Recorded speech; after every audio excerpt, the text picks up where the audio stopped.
Ladies and gentlemen, you're in for a real treat. Today, Corvette World Rob will do a detailed comparison of a 2LT C7 Stingray and a 2LT C8 Stingray, something everyone has been asking for.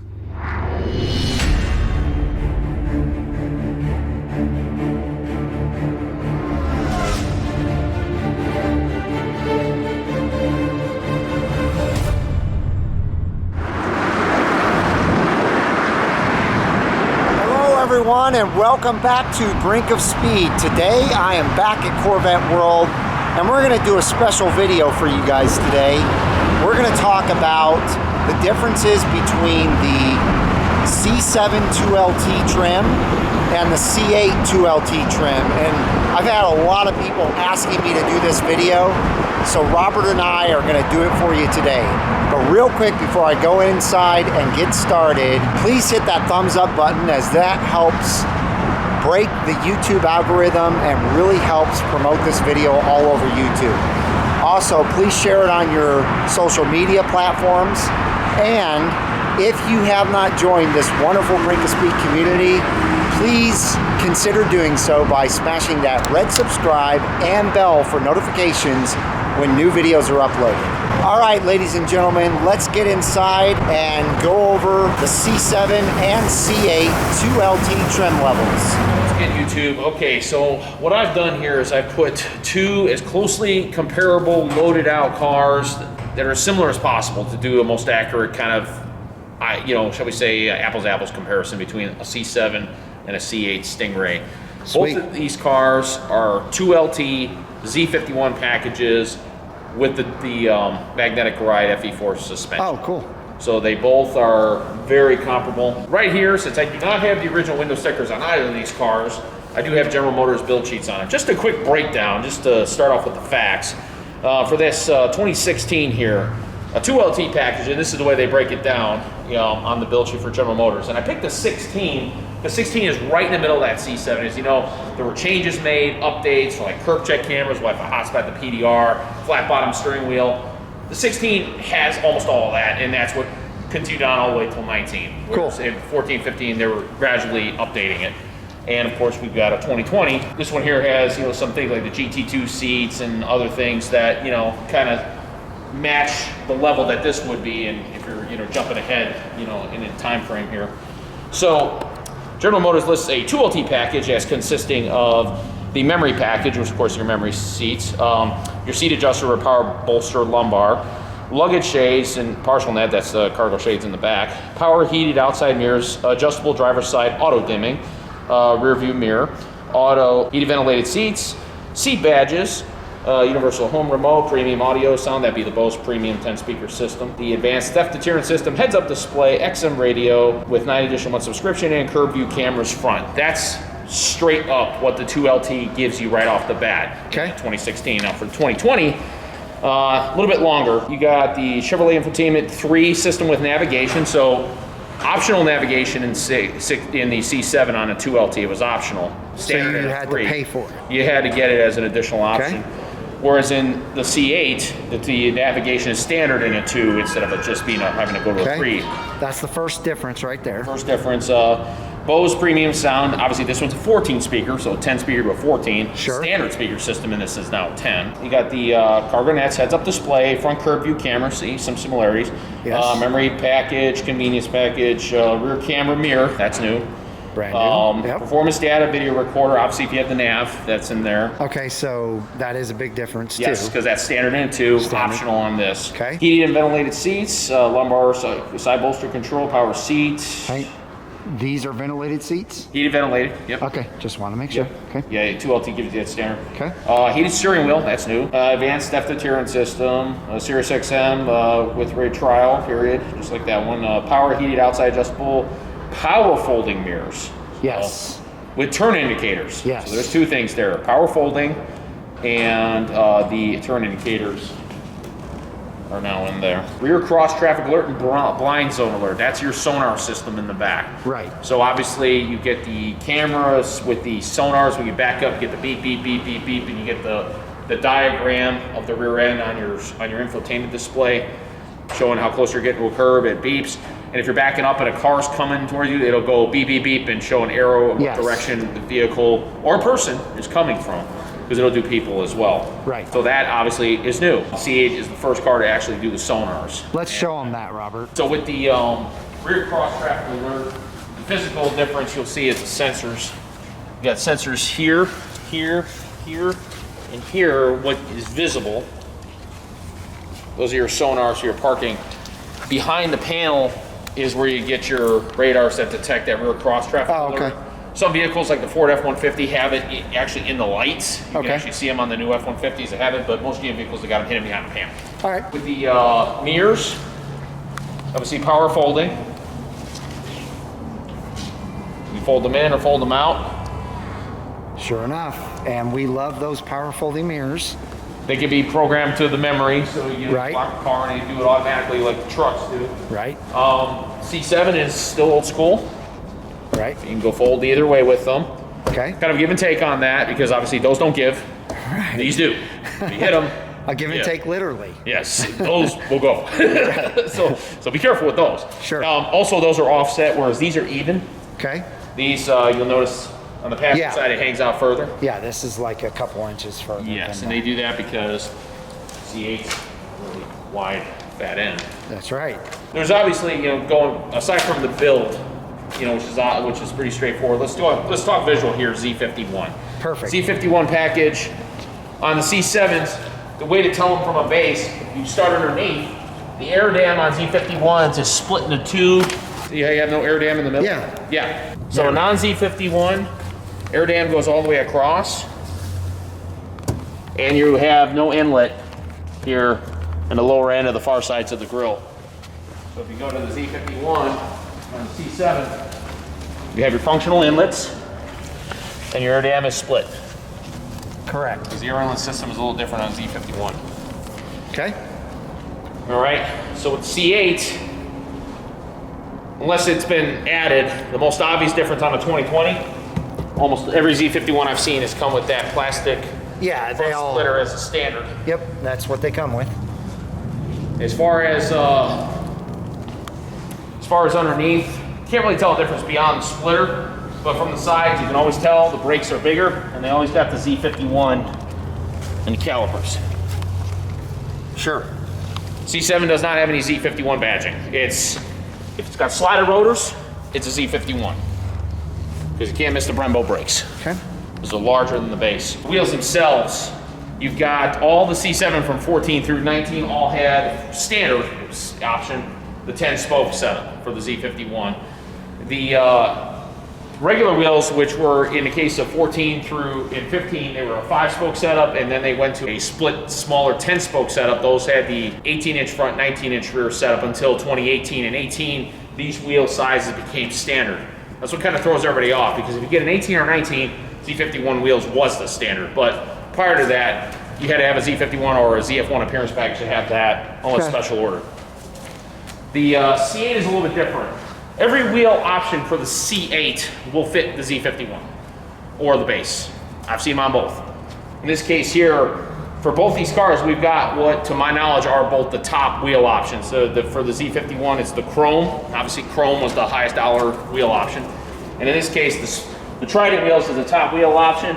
This one here has the Spectra Gray with the machine faced, which to my knowledge is the top wheel option. Okay. Obviously, some people have favorites like the gloss black and whatnot, but to my knowledge, this is the top. There is no chrome option in C8, at least not yet.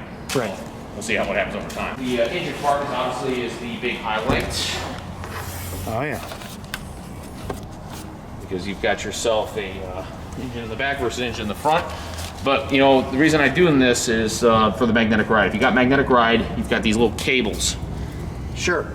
Because obviously, how do you know if a car has mag ride or not unless you start digging through build sheets or looking through the your vehicle codes. There's the cable there. So those are the things to look out for if you have a magnetic ride option.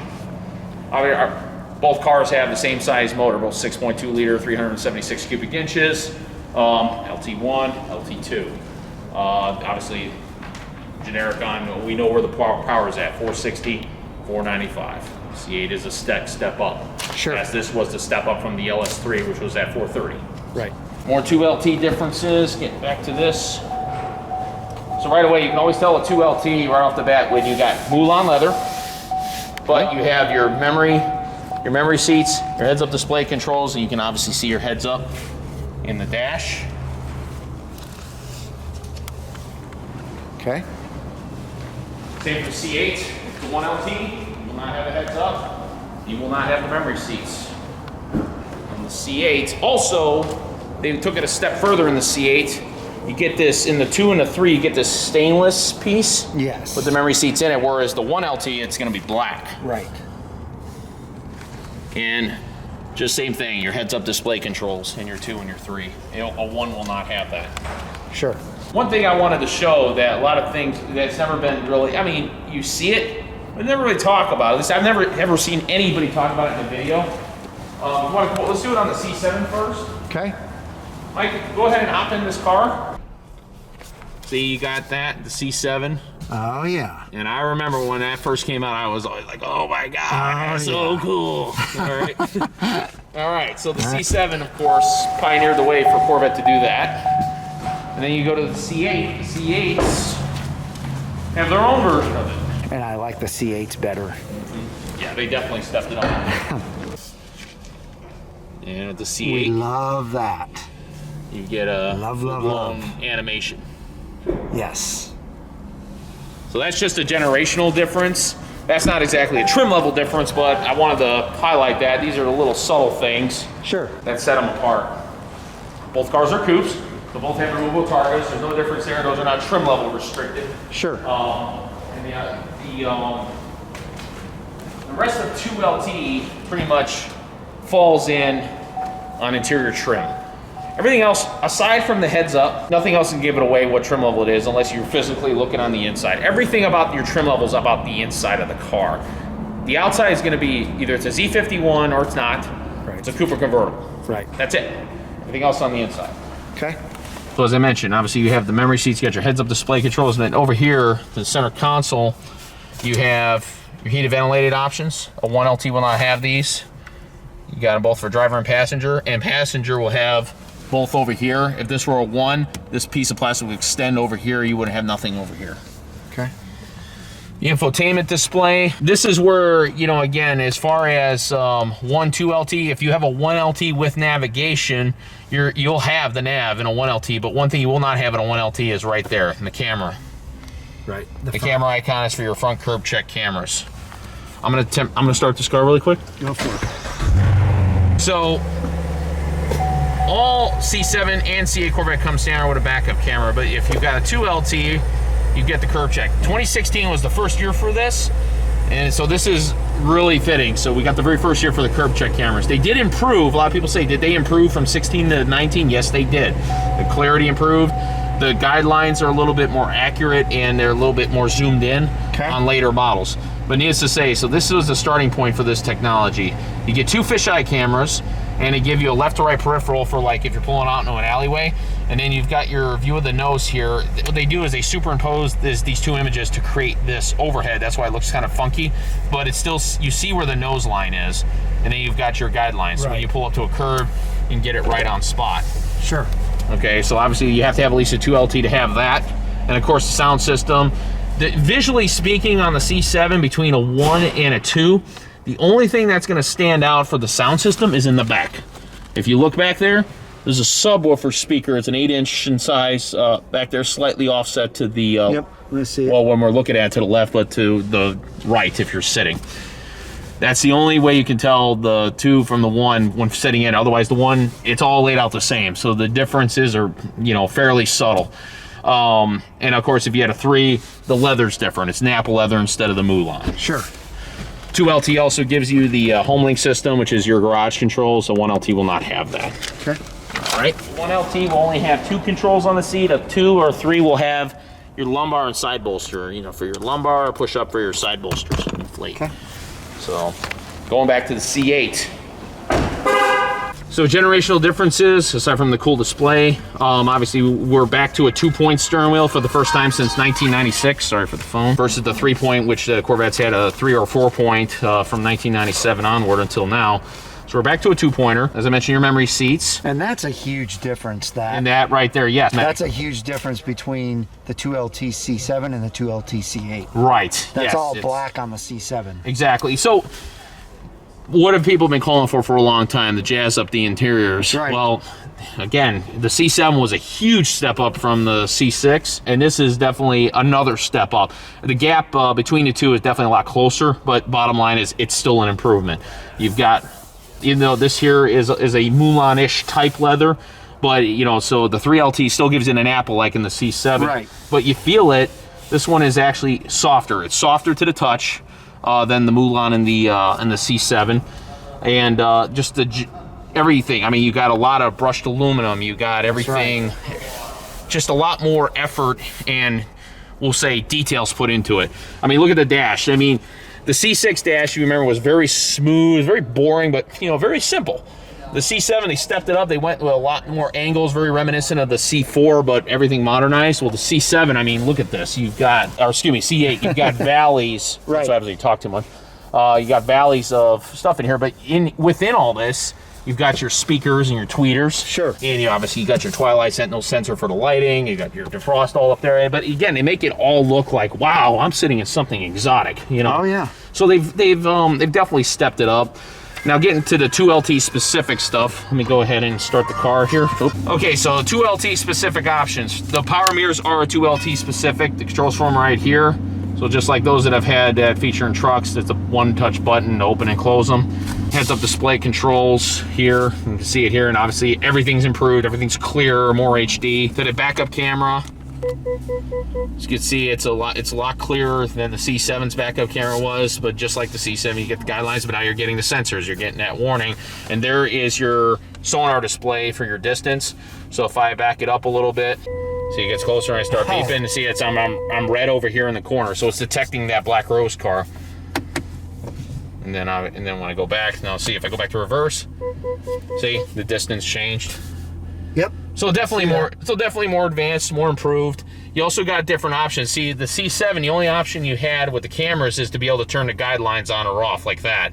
You have that option in the C7 for the rear and the front. In 17 or newer, they did it for the front. Now, for the C8, look at this. I can change panoramic. I can zoom in, zoom out. There's different options. So I'm going to drive now. So these are your curb check cameras, and look at how much clearer that is. Oh yeah, it's night and day. It's still the 3-camera fisheye perspective, but everything is HD. That's why they call them HD front curb check cameras. And look at the nose is clear now. Yes. And now the front guidelines move now too. Yes. Not extremely useful, but again, it's nice to know. You know, it's just these are little subtle things that they've done to improve it. Sure. And then, of course, one of the biggest differences is the rear camera mirror. Right, so you got your standard mirror, and you turn that on. This is a 2LT or higher option. That's right. Heated steering wheel. Yes. Gotta have a 2LT for that. Turn that. And this thing, let me tell you, as a guy who suffers cold hand issues in the winter, these things are awesome. Yeah. It works really nice, and this thing cooks. It gets pretty hot pretty quick. Agreed. I've tried it in my car several times now, and it works well. Mm-hmm. And that is a big difference, too, between the C7 and the C8. That's correct. And just in general, I mean, you have the C7 and C8 have fairly comparable steering wheel controls, but everything is, there's more to it. Instead of just having, push buttons and stuff, you've got, these extra things like the Z mode, and you can click display it. So instead of click, click, click, click like the C7, I can just roll in through a menu and I can thumb through this. Infotainment. As we mentioned, in the case of the C8, you have to have a 2LT to get the nav. So there it is. She's right there. Obviously, it's a better navigation system. This is the Chevy Molife 3 versus the 2. So everything's improved. And the touchscreen, with the C7, you kind of got to press it harder. Yeah. This thing feels more like an iPad or a cell phone, whereas that one is like one of those softer crystal displays. Right. Both are good. Both are useful. But this is a lot faster. Everything is faster. Everything's smoother.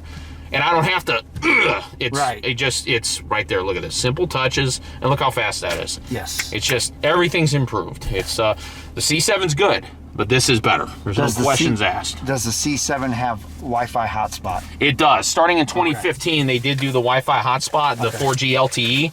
Obviously, that's continuing. We'll see if they go 5G at some point. The 2016 was the year they added the Apple CarPlay, and then halfway through the 2016 production year, Android Auto came to be. Obviously, this stuff became standard, you know, by this model year. That's why you see both. You've got Android Auto, Apple CarPlay. Now, one thing of note, from 2016 all the way to 2020, one thing they had in common is they did not have the wireless Apple CarPlay, Android Auto. That is a new option coming in 2021. So, no, you don't automatically, you know, shove it in your cell phone charger and get it. And if you can, I'm heading to another option. You do not have wireless. You do not have a wireless charger in the C7. That's correct. And you have to have at least a 2LT to have it in the C8. So in a 1LT, this will just be in a slot, but it won't have any of this. It won't have a charging. And this is black instead of this nice brushed aluminum. Right. So they've stepped it up. Also on the 1LT, as I mentioned, on the C7, they had the climate controls here on the center console. The C8, of course, went to the unique center stack that everybody was fascinated about when they did the debut. In a 1LT, you essentially you have the climate controls, but you don't have any of this extra stuff. These are all like deletes. Sure, sure. So in a 2LT, you get the full stack. You get all the climate, heated, ventilated seats, and all your climate controls clear. So it's all as one. So if you sit in a 2LT for a while and then you sit in 1LT, it feels incomplete to me. Yeah. I mean, if you have no use for that stuff and you want to save a buck like me, I don't need a heads-up display. I love it, but you don't need I don't need it. You know, that's why I'm the kind of guy, I'm okay with a 1LT as long as I get my Z51 on my performance stuff, but that's because I'm a musclehead. Sure.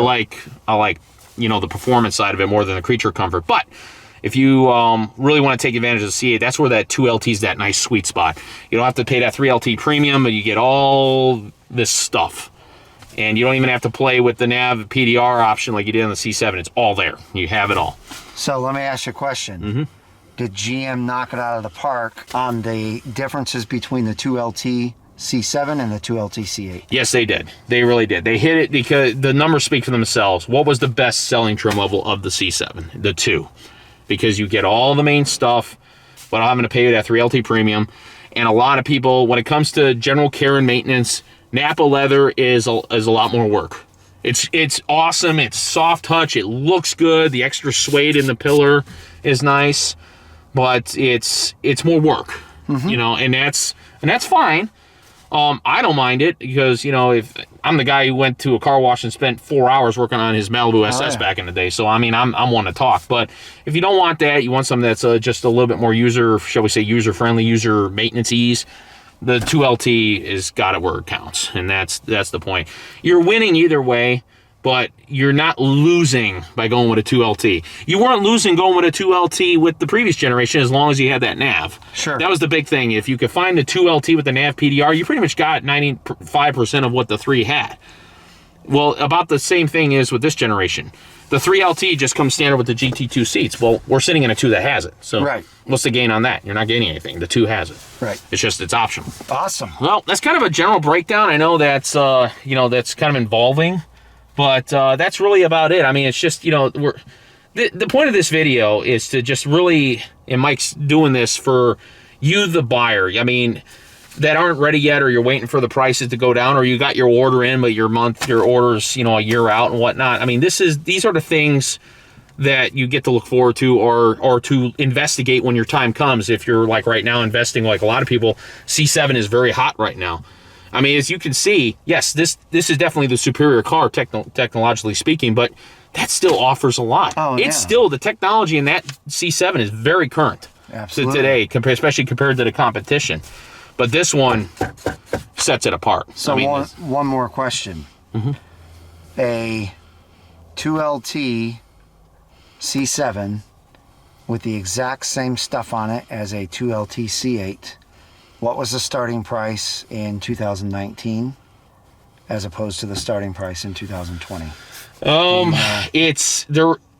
Where the tricky part is getting a 2LT without any extra upgrades. Like as I mentioned on that one, a 2LT with nav is an upgrade. Okay. Versus a 2LT without a nav. Okay, so yeah, that does make so there is a difference there. But let's just say base. Like right now, we know that a 2LT base C8 is $67,900. 5. Right. Yeah. Okay. I would say a C7 2LT base nothing. Yep. Minimal nothing. Minimal, but base wheels all set up would be probably right around 64, 65 in that range. Because a base 1LT, as minimal as possible, was in the high 50s. Okay. You know, so it's right around the same. And then it's these little add-ons. I mean, look, these build sheets on these cars, like this one, here's the C7. This one's 2 pages long of stuff. This is the C8. This one is 3 pages of stuff. Right. I mean, this is what adds up the price. And I know Mike has talked about in his videos with the ordering and when he was planning to order. You know, this stuff can nickel and dime you out pretty hard. I know you had some regrets. I know you want the high wing, but you made it happen anyway, the engine appearance package. But let's face it, when that first came out, it's expensive. Absolutely. It adds up. I mean, this is expensive stuff. Yeah. You know, so that's where you weigh it out. Weigh what you weigh it out. And in your case, Mike, that's what you did with yours. Now, obviously, we can say, "Oh man, I wish I'd have done this, that, and the other." Well, that's why you're watching our video. Exactly. This is what we're highlighting. These are the differences. That's right. So if you want that sweet spot, 2LT, GT2 seats. Some of the extra stuff in the back, like the engine package and all that. I mean, it's not, you see how good they look. If you want it, you want it. If you don't, you don't. That's right. Those are extras. But the 2LT is a nice, if you start with the 2LT, you've got most of everything right off the bat. It's a simple start. It's your starting point. That is correct. If you want to go all out and get the 3, go for it. Go for it. Oh, yeah. I mean, but, you know, the 2 is if you're trying to save some money or put it towards things like a Z51, a mag ride, a front lift, you know, that's the way to do it. Absolutely. Yep. I agree. Cool. All right, so thank you, Robert, for doing that. We No really problem. appreciate I know that was a little, for some it may have been a little dry. I apologize. No, that's great. They got exactly what they wanted. And, you know, in either way, like, again, the whole point of also getting cars that are so close is, I mean, you know, you see your profile points. What speaks to you? There are some people out there, I know, and they've told me, I get feedback probably 100 times a week at a minimum, that cannot stand this car. Right. And I get it. It has, and some they say they're not sure about it. It's grown on them. But here's what's funny about this. Where have I heard this before? When I was working at Chevrolet in 2013, when this first came out, the C6. Oh yeah. Nothing's changed. I'm hearing the same exact things. The only thing that's new about this generation that I'm getting is it looks like a Ferrari. Sure. That's the one thing. And like that's a bad thing. It drives me crazy, but you know, because it's like it's I get that, but you got to look at some. There are some design cues on this car that you just can't do it out. If you're in the engine in the back, you gotta have air get to it somehow. That's right. Yeah. This is the only way to really do it effectively. Sure. Unless you want to make the car look really weird in the front. You know, with some really pronounced, you know, inlets. Sure. I mean, this is just the only way you got to do it. But okay, my argument to that is, what makes it American? Every angle on this car is sharp. What made a Stingray, going all the way back to the very first Stingray? It was sharp angle, bowed hoods, kind of like the shape of the Ray itself. Right. You know, if you look, again, you get a Boeing effect. If you get down on it, see the trick is with the C8, it slopes further, but if you get down on it, you can see it. It's there. The family line is in this car. That's right.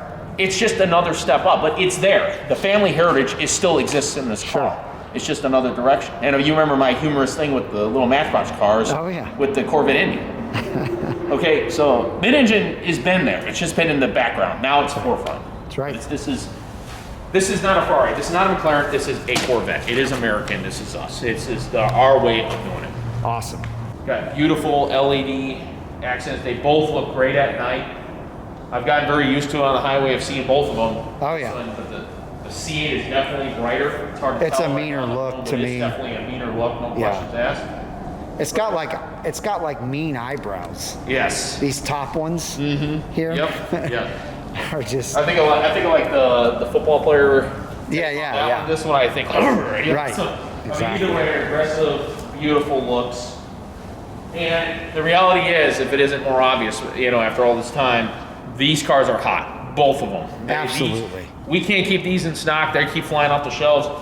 And the C7s have not slowed down at all. Sure. People say they're going to slow down and all that, like the C6s did briefly when the C7s started trickling out. That has not happened. Yeah. It has not happened. I didn't think it would. That's why, look, my owner doesn't stock these things up, you know, and we're pretty much almost out of C6s and C5s. you know, for a reason. This is where it's at. These cars are selling, they're hot, and they're strong. The market is very strong right now on these cars. And there's no regrets. Whether you're buying a 14 or a 19 and a C7, they're all awesome. You'll love the hell out of them. Every customer I sell loves them. Oh yeah, oh yeah. And these things, they're second to none. And the attention factor on this thing right now is, I mean, everywhere you go with this car, you're gonna get waved at, you're gonna get everything. But you're still gonna get it on this one. Another thing too, really quick, I didn't cover in the video, and this is not trim level based, but you do have 2 different key fobs. As you can see, this is a slight improvement over what the C6 had. So that wasn't a much change, but this obviously is a giant change. Giant change. Both of them have the laser cut keys that come out.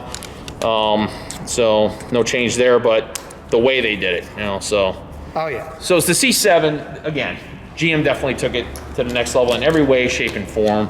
There's no regrets when it comes to advancing. If you really love the C7, but you're thinking about a C8, I mean, you're not going to regret nothing. Absolutely. It's just, it's really the next level up. But that doesn't take away any love of this one. This is just, it's now becoming the old car. Yeah. Not quite there yet, but it's getting there. In conclusion, wrapping this up, I want to thank Mike for taking the time to do this, and for all of you that have watched this video to this point, thanks for being patient. If it was a little dry, I apologize. But this is for those of you out there that really want to explore these cars, thinking about buying them, or even just want to get your knowledge on these cars. Yeah, and I'm glad I was able to help with that. So I'm glad you were too. We really appreciate it, Robert. No problem. Thank you. And he knows a lot more about these different trim levels and things than I do. I get inundated with all of that in my head and I get mixed up. So that's why we have Robert do it. But anyway, if you guys enjoyed this video, please give us a big thumbs up. That really helps break the YouTube algorithm, like I said at the beginning. Also, all of Robert's and Corvette World's information is up top in one of the corners, so you can always reach out to Corvette World and get one of these Corvettes on hold or whatever you want to do. Get your butts in here because these will go quick. Other than that, if you guys have not joined this wonderful Brink of Speed community, make sure you smash that red subscribe and the bell for notifications when new videos are uploaded. I hope each and every one of you has a wonderful rest of your week, and I will see you out on the road.